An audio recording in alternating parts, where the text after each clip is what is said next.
په ولي الله باندې چې دا گزار شوی دا ویډیو ما ولیدله دا زړه مې ډېر زیات درد وکړي په ولي الله باندې.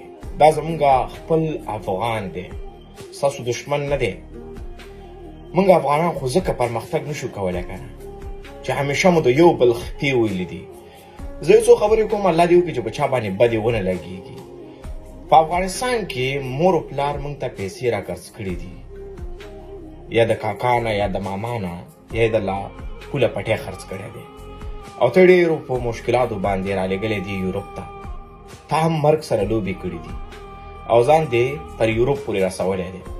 خو ته د لوپارۍ دپاره نه راغلی، ته د جنګونو دپاره نه راغلی، ته د خپل ژوند د آیندې جوړولو دپاره راغلی. ځکه ته به کلي کې خلکو سره سیالي برابروي، ته پلار دې دپاره رالېږلی. تا هم په ځان باندې مشکلات تیر کړي دي، او ته چې کله یورپ ته راورسېږې ته ځان نه لنډغر جوړ کړې. کله په یو وار کوي، کله په بل وار کوي، کله په یوه کوڅه کې ګرځي، کله په بله کوڅه کې ګرځي. ته باید که هغه یورپ وي، نیوزیلینډ یا استرالیا د دنیا هر یو کونج وي، ته د خپل وخت نه باید ګټه واخلې، کار وکړې، محنت وکړې. دا نه چې تا ځان نه لوفر جوړ کړې، کله په یو ګزار کوي کله په بل ګزار کوي.